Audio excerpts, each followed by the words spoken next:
that work for you.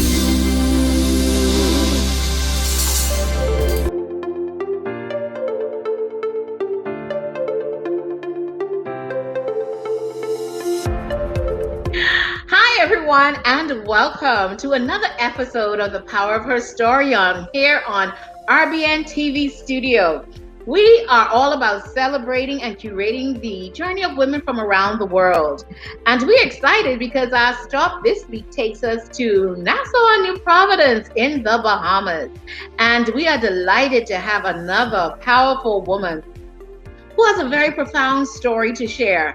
The month of October has been celebrated over the years as Breast Cancer Awareness Month, as well as Domestic Violence Awareness Month. Unfortunately, these two elements have been, I call it the basis of a lot of hurts and cries and desperation for women around the world.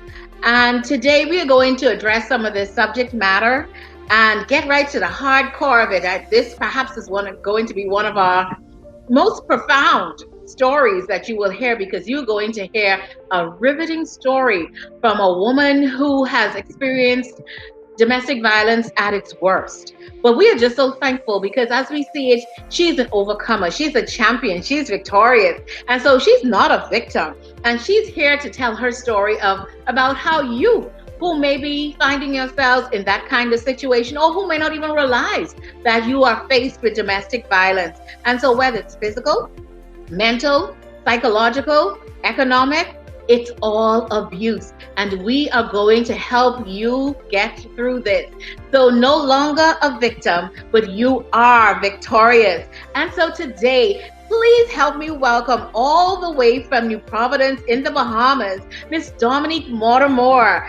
She is a mother of, I think it's 10, and she has been doing, she's turned this whole what we seem to have been bad into a wonderful story where she's impacting communities, doing great things, turning lives around, and helping others who find themselves in this situation. Come on, folks, let's give it up now for Dominique Mortimer, who's about to join me in studio. Dominique, welcome to The Power of Her Story. I'm so delighted to have you join me here today, and it's such an amazing, and I'm honored to be in your presence. And we want you to know, on behalf of The Power of Her Story, we celebrate you. We celebrate your overcoming. We celebrate that you're no longer a victim, but you are victorious. And not just that, but you are helping other women. You're helping families. So you're also helping at-risk youth as well, who may find themselves challenged in this area. Many of us don't know the signs. We just think it's cultural or it's cute, but not knowing that it's leading to somewhere else. And so, you have a story. I don't want to take any time from you.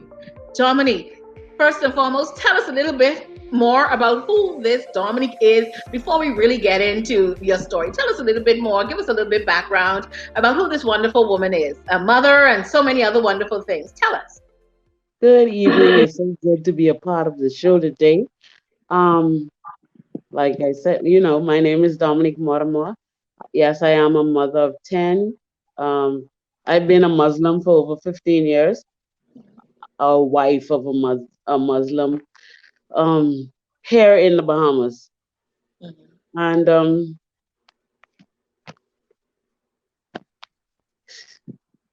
thing is, you're here with us. We know you're going to tear up a little bit, and because it's a story it touches the heart. And just to let you know, and it probably comes as a surprise to many others, I was also a victim of domestic violence. But we just give God thanks, because look where we are today, where we're able to share our stories and help other women along this journey called life. And so, are we ready now, Dominique? we're ready. You ready? Yeah, I'm Okay. ready. It's okay. It's okay to give a little tear here and there. We know it's not been an easy journey, but someone needs you. Someone needs you today, and your story, it's just not about you. Sometimes we think, Yeah. it's about you and what's happening to you, but someone needs to know and see that they are not designated to just, that's it, that that they're in the back room and no one knows and hears their cries. And so we see you, we know who you are, and we are here to support you. So let's get a little bit more into this story. How did it all begin? um Boyfriend, what Mhm. happened? Yeah. I met I met a gentleman, a Bahamian man, and initially in the beginning, the whole relationship was like a fairy tale. He treated me as if I was the only person he could, you know, visible to him. Everything was it was like a life of peaches and cream until the day I said I do, until I committed to this marriage with him. And then that life of that fairy tale life of that seemed like it was this blissful, beautiful life. It then turned into a nightmare. Wow. I was not allowed to even mix with family members. Could not mix with family members. On the wedding day is when I found out he was a Muslim man, and I did not know he was a Muslim all that while. So on the wedding day, I found out after I said, after we got married, I found out he was a Muslim. So I then became, trust me when I tell you, it was a life changing experience. Um, in Islam, there are a lot of stuff. I don't need to get too in depth with that, Yeah. but so I have 10 children, 7 daughters and 3 sons Mhm. as a result of that. Um, the abuse was so terrible until, okay, our life, my children were very young. No family members couldn't come to the house. No friends could come to the house. We were not allowed to have any television, not allowed to have any radio. If they were given a toy, the head of the doll had to be popped off because, as far as Muslims are concerned, that's an image. An image. That's something that's not supposed to. You're not supposed to have. So they never really had a childhood until after God gave us our freedom from it. The abuse was so terrible and horrific until we driving down on Bar 20 corner, no grocery inside the house or whatever. This is my husband and I. And I said, the children are hungry. We need to put some grocery in the house and all that. Because I said the children were hungry and I asked him for something, my husband then in turn reached over me and Mhm. pushed me out of a moving vehicle into the oncoming traffic on Bar 20, Oh, wow. with my body rolling on the road, and I could hear the car horns blowing, trying to alert people who heading down to avoid my body from them hitting me. And all because of food. You understand? Mhm. Hungry, hearing people hungry right now. This is what really have my heart, because the majority of the abuse in the marriage was because of the children being hungry. Mhm. Another story with hungry, my children saying they hungry inside the house, and I saying it to him, nothing in the house, could you go and get something to eat and all of that. And he run outside and he get that cutlass. When he come back and he start hitting me with that, I telling you, breaking big vase and everything inside my head. It was so horrific until I was unaware that I was hit, because Mhm. it was just too much for my body to process. When I had my eyes open and I saw that I couldn't see, I took my hands and I did like that. Then I saw all the blood fly off my hands on the ground. So it registered to me that, hey, your head or something burst open, anyhow you bleeding. Mhm. So, Dominique, okay, let's go back to the I do. Like you said, everything was there was peaches and cream and I call it the perfect fairy tale courting. So you had no indication that this man was capable of being abusive. You saw this as someone who loved you. Right. Now, when you said I do, so what I mean, what happened? Was it immediately? Was it through words? Or did the physical abuse started immediately? Well, it was How did it? Was it a progression from, sometimes you may find or hear that it starts with verbal abuse and demeaning and belittling words, and then eventually it comes into the actual physical hitting.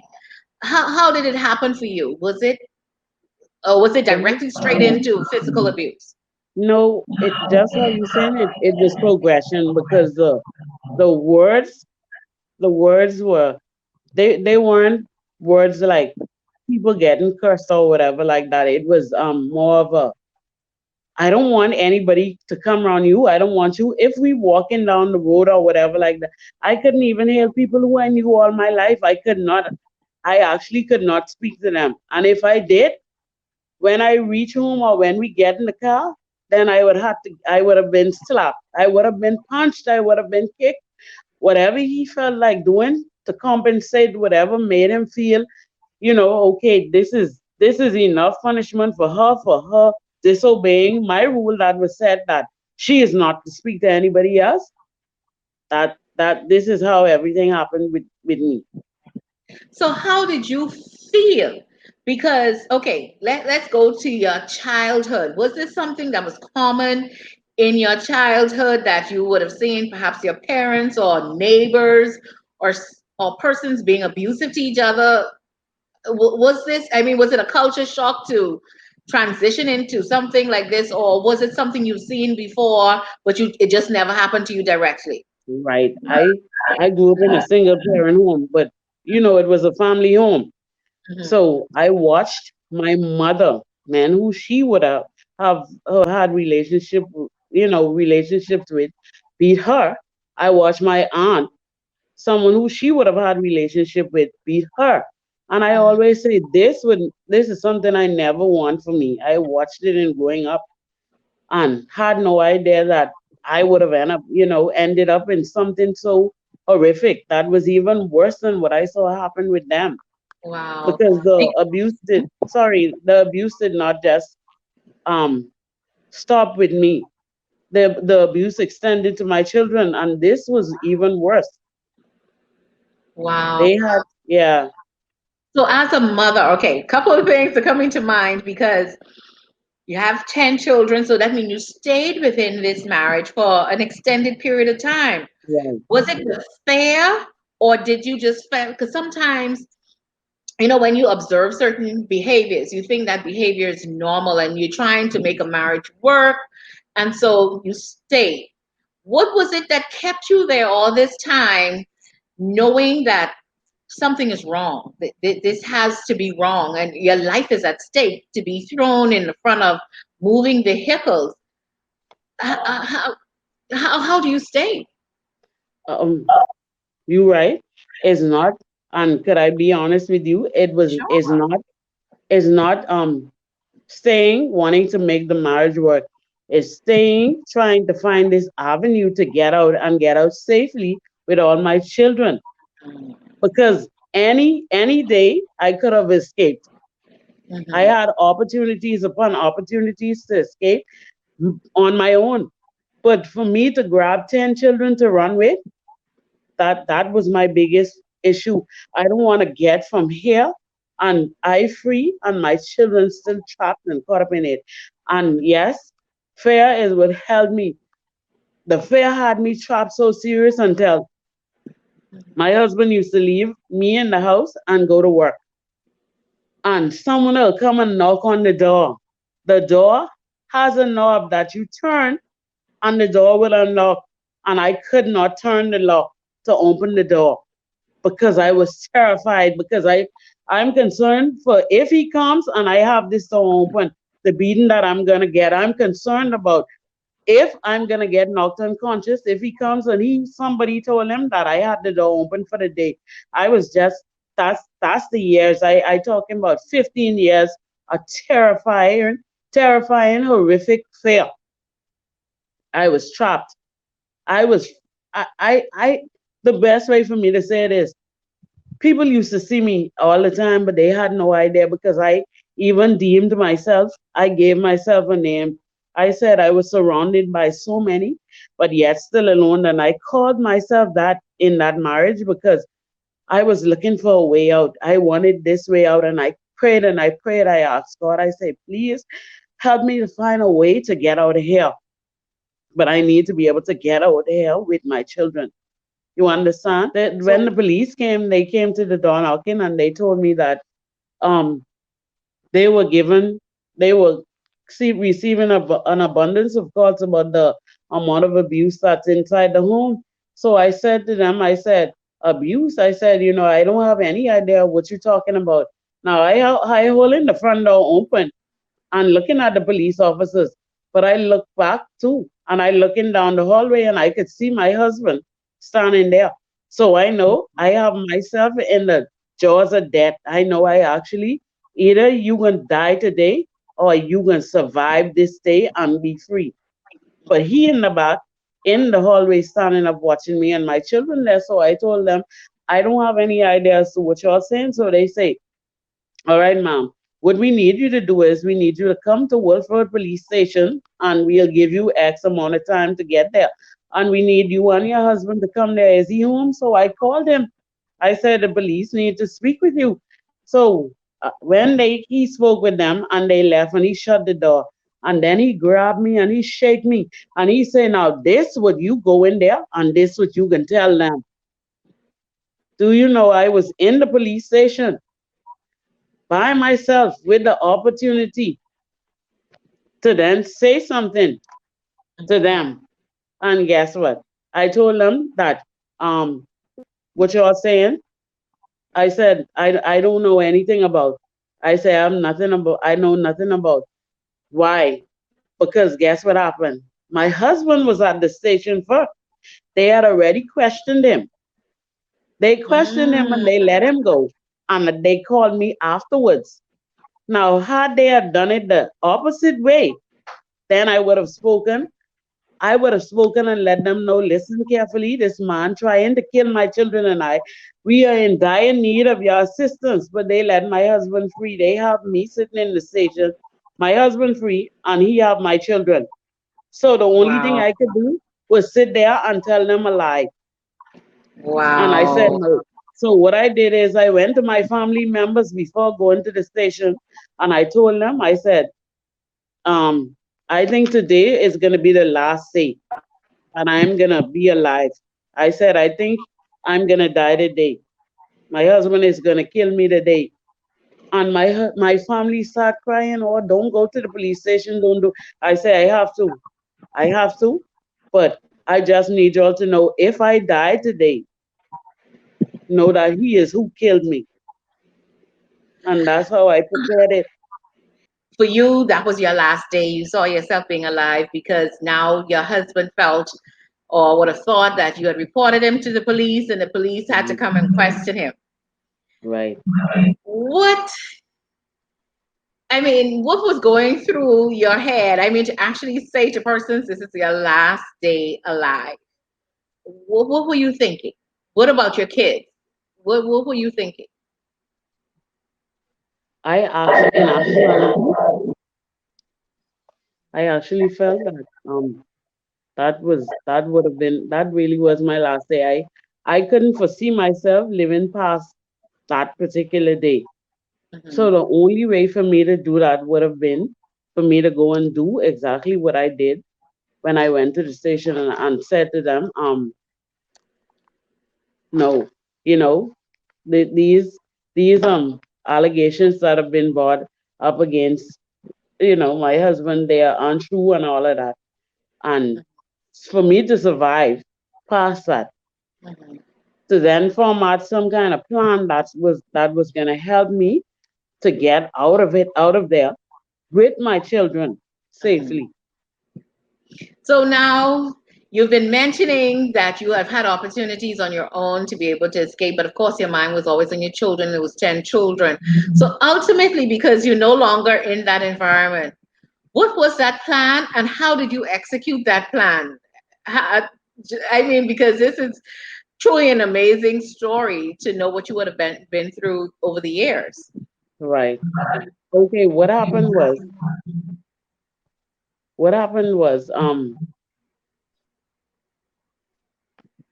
after the police would have been there, right? And I've Mhm. already done that. Now I went back home. So when my husband was home waiting on me, what did you say to them? And I said, I told them that everything is not untrue and all of that and everything. And he was like, you better just stick with that story and don't say nothing other than that. So now I get a call now from family services now.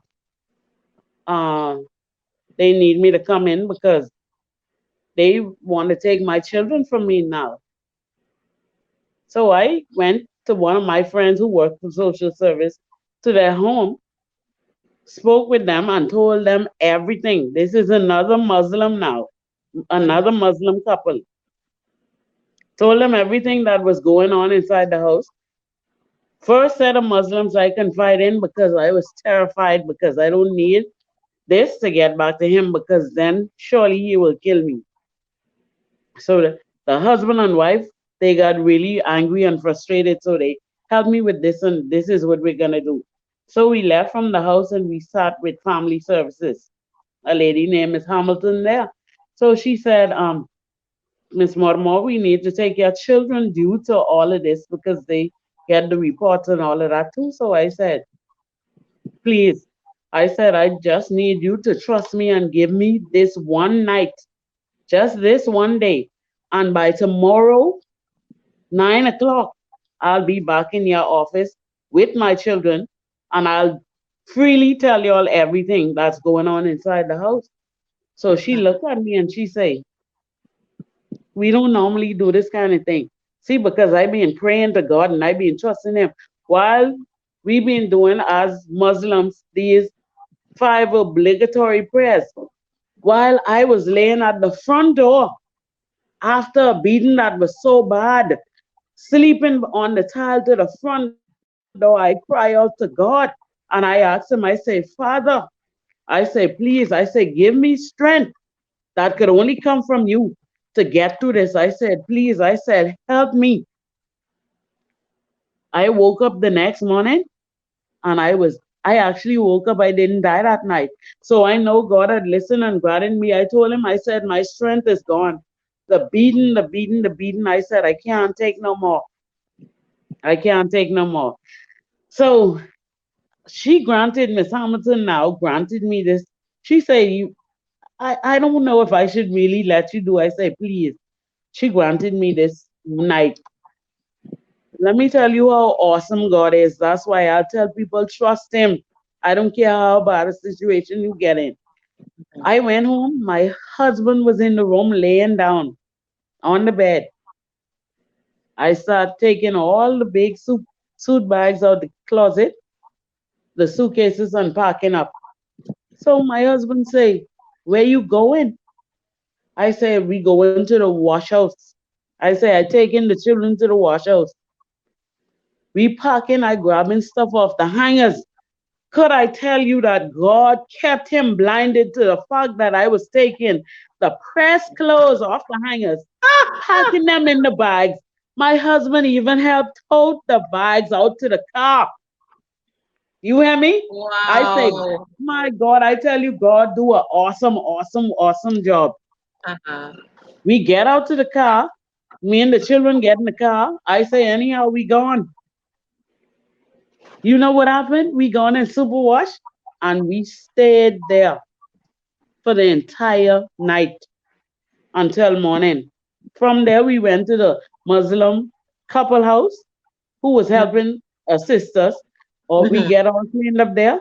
From that, we went to family services. They in turn called the crisis center and everything, and then they put us in hiding. Wow. Now that's a story. I That's need to a ask you, when is the story. book coming out? That is a story. That's a, and it's a real. It's actually my reality. We, my children and I have been homeless, sleeping in cars for 3 times already in our life. Mhm, Married to this Muslim man. You understand me? mhm, Married as a wife to this Muslim man mhm. because of he didn't care. He wasn't concerned. Let me tell you how serious it was. I was driving along Foxhill Road and the police was chasing somebody and crashed into a car that I had just gotten the day before and I was pregnant. I had that baby in me for almost 1 month before I get that baby out because my husband refused for me to get a dead baby out of my body. Wow. Now, you talked about your children. You have 10 children. Mhm. They witnessed all of this abuse. How has that Yeah. affected them in school and in socializing around with other kids? And now that you're, I guess you should say, leading a normal life now, how are you seeing any impact, any dysfunctional behaviors, nightmares, anything? How has it impacted your kids over the years? I think this too is the reason why I do the work that I'm doing now in the schools with troubled teens because having been through this now, that life of 15 years of abuse Mhm, and watching my children be abused along with myself, um, my children have to go to counseling every day. mhm, So our routine that now became school and after school straight to the crisis center. They had to do their homework there. They had to do projects there. They had to do, and they spent years. That's actually for years. It wasn't something that they could overcome in a day. And mhm. still, at the end of the day, I still was frustrated with myself too because um the the years of abuse have traumatized and impacted us in such a way where it had us trapped still, even though we got physically were taken out of that situation, Mhm. we were still trapped because we couldn't function. We could not function in regular society because we were so used to you always waiting on it was always something bad that was gonna happen. So Mhm, even if you come into contact with somebody who is genuinely a good person or whatever, mhm. you still at the end of the day you still watching and waiting to see, all right, when they gonna do this thing that's gonna be painful and hurt you because you can't take them for their true genuine worth. You understand me? So we actually were living with with a wall around ourselves. Even if we were to church or whatever, you will just see me and my children. We go to family functions. You will see us, my family, calling them and say, "Yo, come over here and sit down, whether I'm present or not." And you would just see them together like that, not allowing anybody in, not no matter how close of a relative you are to us. It still had us in bondage and tied up in that life of fear. So have any of them displayed, signs of anger and lashing out, or having even a tendency to also seem to be abusive as well? No, see, that's the good thing about it. The abuse didn't impact them in the way that they want to end up abusing somebody else. But Mhm. still, I watching them and like daily functioning in life. My children actually they still stay into themselves. Then let me say it like that. So Even they're still a bit traumatized, and yeah, and they've grown now past that part of life, but mhm, but still stagnant to a point. And mhm. sometimes I cried looking at it because I said, if only I didn't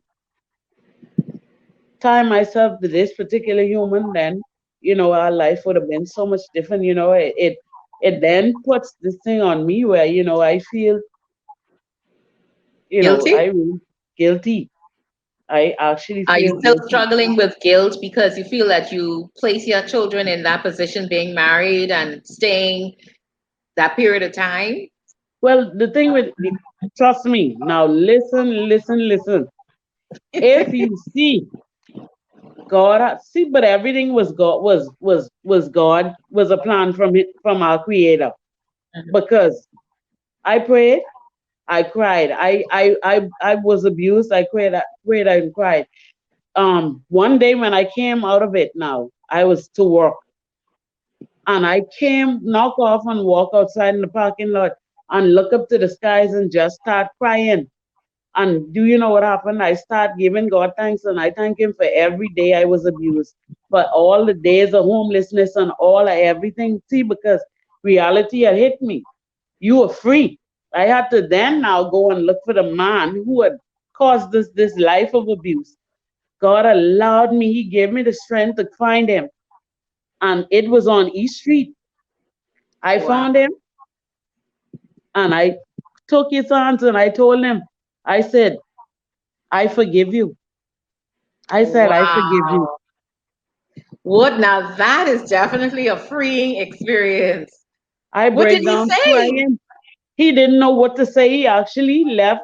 He was left with his mouth shut, with his mouth drop open, because in actuality, he's still trying to figure out how come she's still, her and the children, still alive. How come they still functioning? How come they, because, okay, the time me leaving him, he has not contributed to that, to us, to as of children, as to his children or anything at all. At all. So I So had how to are you go. surviving now, Dominique? Right. So I had to go to social services. I don't get anything from them anymore. So it's by people God sent to help me, by my pastor. Thank God for him, Pastor Alfred Stewart. God bless him and his family. By God touching the hearts of people. That's the only way. Because could I tell you right now, I cook feeding people who are in need now with people. So See, and this that's is what what I I see. This is what I love. You know, it touched my heart to hear your story, especially with your children being involved.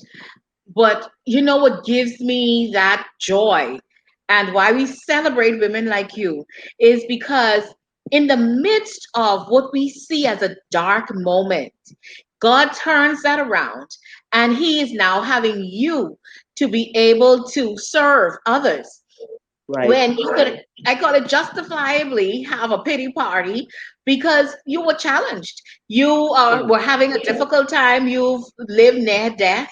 But here it is now. You're giving back to the community through counseling at-risk teens who themselves may find, being home in a home of an abusive type relationship, whether it's through parents directly abusing kids or them seeing their parent or parents, being abused and being in Right. those kinds of environments. You're feeding people when you found yourself homeless even after the fact. Dominic, how are you doing this? How are you doing this? Because that has to, I think the strength that you prayed for is still carrying on years It later is. because so many people find themselves in situation and they feel it's the end of the world. The world is going to fall apart and I'm going to die. And, nothing good is going to come out of this.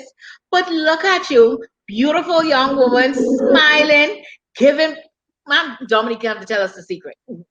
Tell us, please. You have to tell us because, according to, again, I guess you would say others, you're supposed to be written off. You're supposed to Right. be dead.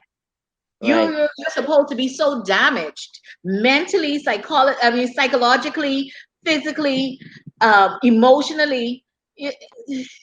You're what they would say, damaged goods. No, no, don't touch it. But here it is. You're giving back.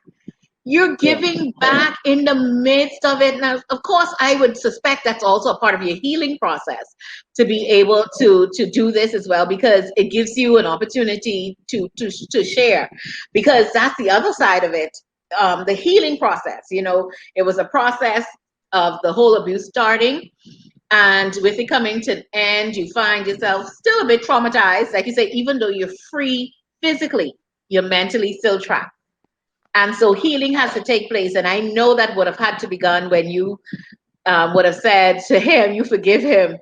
because I can imagine the bitterness, the anger, the guilt, all those emotions. I mean, I'm talking because I'm just waiting for you to jump in right here because I could only imagine all of this. I mean, how did you do it? How did you do it? Well, it was in me, just how you say. Um, when I cried out to God, He heard my cry, and He stepped in and He gave me the strength that I asked Him for.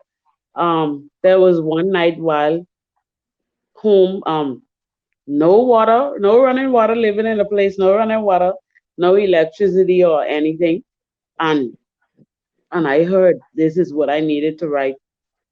I lit the candle, laid on the ground, and I began to write. It took 3 days for me to get this vision to go into the schools. I wrote everything as it came to me. Go into the schools and deal with troubled teens and everything. And after I wrote this vision, the colors were given to me what to symbolize what was being gonna be done and all of that. And I went to the school, presented myself, and I said, "This is what I would like, to be doing in the schools and everything." And the principals welcomed me with open arms, and that's what I've been doing since then. And it's not me, it's God, because the teens that I've been seeing that they've been given to me to see, um they've been, when I tell you, they've been in some serious situations. I cried many a days. They said, and they tell us in the psychology class, "Oh, don't cry," and all of that. Okay. That's with the black and white book written by the man saying to me, but no. I've Human cried says many something tears. else. Right. I feed many children who can't, who I see in the sessions who have nothing to eat. See, somebody somewhere is helping me and doing that for my children. So God Mhm. has then now used me to do it for somebody else child. Children who have been through some traumatic experiences, but because my children and I went through that experience together, this is what God has given me the strength now to understand, and to be able to relate to them. And I share my story, a bit of my story with them, to get them to understand that I'm not here to judge you in any way, shape, or form, but I'm here to work together with you so we could get you on what's the best path and the right path for you, for life to get better for you. So, Dominique, tell us, how do you feel today? You're free mentally, you're free physically. What does that feel like? How as you roll back the curtains of memory to know where you came from being thrown out of a vehicle on bar 20 corner, almost with cars coming head on into you, being beaten with cutlass, and I mean just almost every night not being able to see because of the blood that is dripping. I mean, the horror stories that anyone can possibly imagine. What does it feel like today? Um, I feel blessed. To tell you the truth, I feel blessed to still be here today. Uh, I could have actually died in the abuse, but that wasn't the road that that's not the way my path led me. Mhm. Um, I'm a survivor, so each day God gives me, I speak up and I say to somebody else, "Listen, you don't have to stay. Get out, because there's life and hope after abuse." Because in First Peter 5:10 says, "After you have suffered a while, God will settle, He will establish us." You understand? He will give you the strength to continue on. All we have to do is step out, trust Him. He is able. Well, what a process, what a journey you have been on. And I want you to take a next couple of seconds, maybe a minute. There may be a woman who may be facing abuse, and just to encourage the women, especially our younger women, who find that this is normal.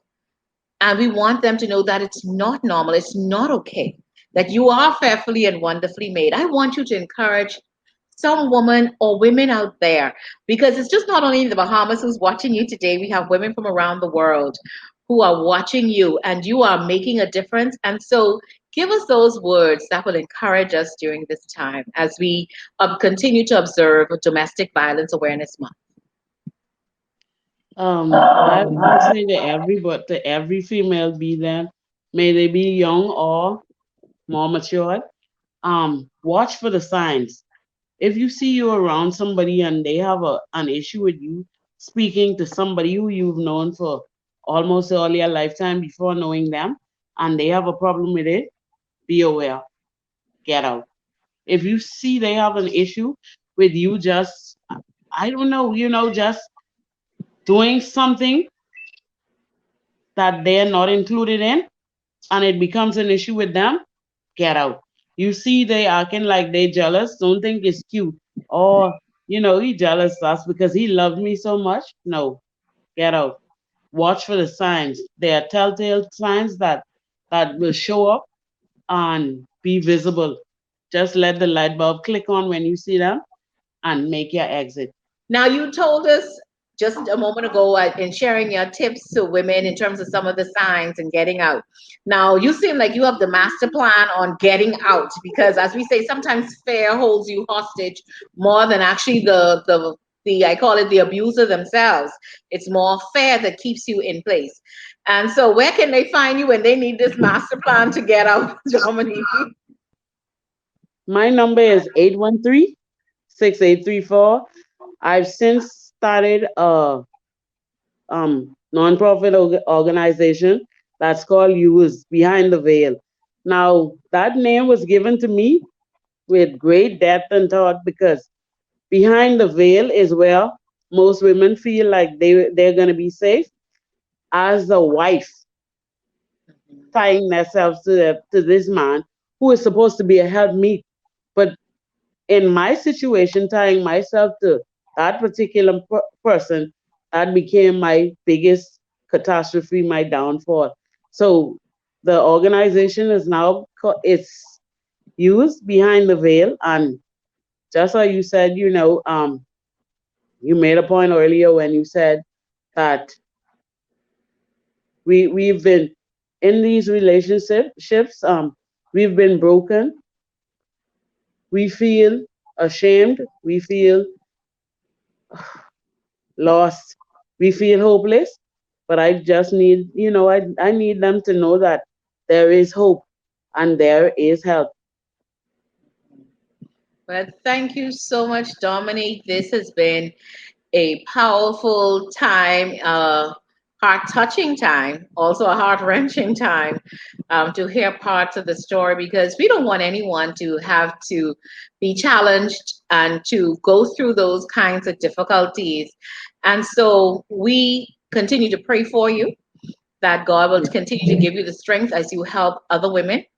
And congratulations on Behind the Veil as you continue to rescue, support, encourage, and counsel other women and at risk youth who are faced with domestic violence. And so we celebrate you and the work that you are doing in New Providence in making a difference in transforming communities. And we say here, as we celebrate women, it's about women helping women help. Hold on, let me get that right.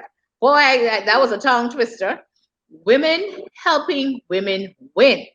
And so I say to all of the women who are watching us around the world, don't give up.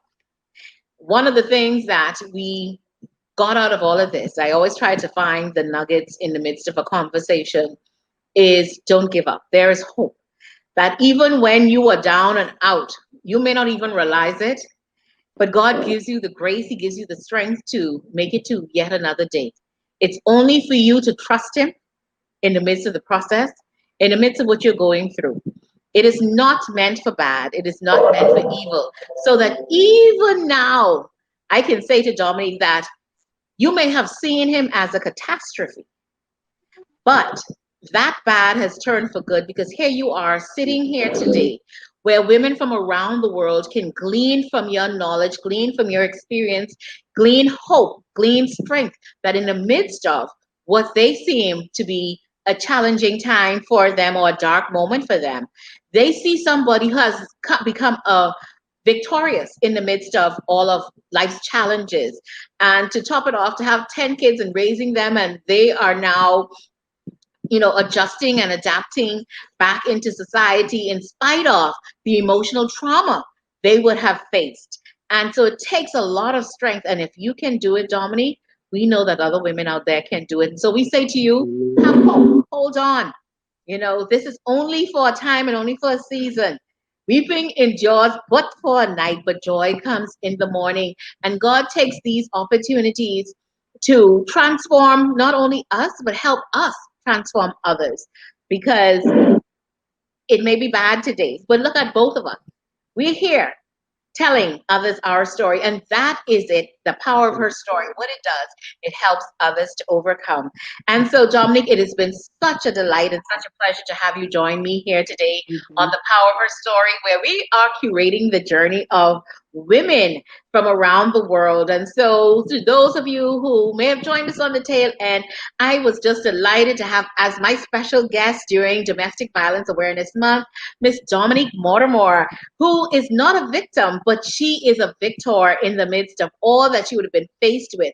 In the midst of near-death situations, she is sitting with us today with a brilliant smile and impacting communities through her NGO, Beyond, let me get it right, it's Behind the Veil. Behind the Veil. So if you have any issues, challenges, if you think that you're in a domestic violence situation because of the verbal abuse or you are being physically abused, reach out to Dominique, reach out to the Women's Crisis Center, reach out to another family or friend. We know sometimes fear may have you feeling that you're trapped. There's no way out, but yes, there is hope. There is a way out. You do not have to remain in a situation where your life is at risk. So there are many women, and guess what? Reach out to us here at the Power of Her Story. We will avail ourselves to you, and we will connect you to the people that you need to be connected to get you out of a situation. Now, we're not advocating for any old reason. If you're in domestic violence, yes, we will be there to support you. Not because, hold on, not because you didn't cook tonight and you don't feel like cooking. No, we want persons who find themselves in a crisis situation, that we want you to know that we're here to support you. And so feel free, log on to RBNTV Studio on our Facebook or Instagram pages. And if you need to drop us a private message, my name is Raquel Benaby on Facebook. If you need to drop a private message to say that you are going through something and you need someone to talk to, feel free to send us a message. I know you can find Dominique as well. Dominique, where else can they find you? I know you gave your number. Give that number again. And if you have any social media platforms that they can perhaps send you a private message. Okay, my my number is 813-6834. My email address is mortimerd71@gmail.com. And my social media page is Behind the Veil. Okay. Well, so we're just so glad once again. We are here for you. And so during this Domestic Violence Awareness Month, we want you to know the power of her story as we celebrate and curate the journey of women around the world. If you find yourself once again in these kinds of situations, please feel free. We want you to inbox us. You are not a burden. We are here. We are a community. We are here to support you wherever you are in the world. Reach out to us, find us, touch and agree with us, and we are here to support you in any which way. We are connected with our social services system. We are connected through women, that's family and gender affairs, crisis centers. We are connected with psychologists. Whatever it is that you need, just let us know. Thank you again. And God bless you, and see you again real soon. And so, like we said, continue to follow us on RBN TV Studio. That's on our Facebook page as well as on YouTube. That's where the show will be aired, and also on Instagram. Let us know, comment how you feel, what you think about our show today, and however we can be of assistance, or if you know somebody else who may be challenged. But we are here for you at the Power of Her Story. God bless you, and talk to you soon. RBNTV. We are networking, promoting, we're scoring points for you, proclaiming, declaring, here to encourage you, no matter the problem. We will enlighten you. We hear you. Please listen. There is a